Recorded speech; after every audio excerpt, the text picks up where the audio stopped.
the reason that people may want to not think too much about Elycio and think instead about the other drugs that Johnson & Johnson has underway going on here in the success that they're having with these other drugs.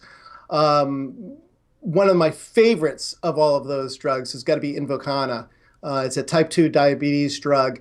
It's an SGLT2 drug, which simply means that it works very differently by helping to prevent how much glucose gets reabsorbed, and therefore it allows more to get excreted by the patient.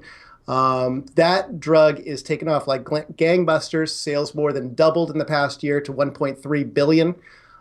It's also got some other really intriguing drugs that are doing well. Imbruvica, which is an oncology drug that they're partnering up with AbbVie on.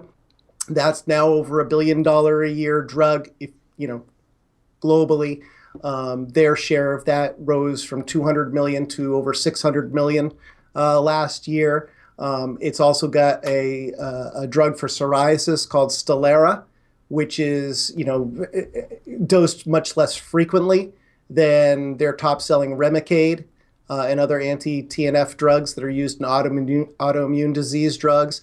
And that drug, saw its sales jump significantly to 2.5 billion last year. So there's a lot of drugs that are doing very well for the company that the investors may want to focus on instead of Elycio, which is basically going to continue just to see its sales decline and decline and decline as other hepatitis C drugs come to market.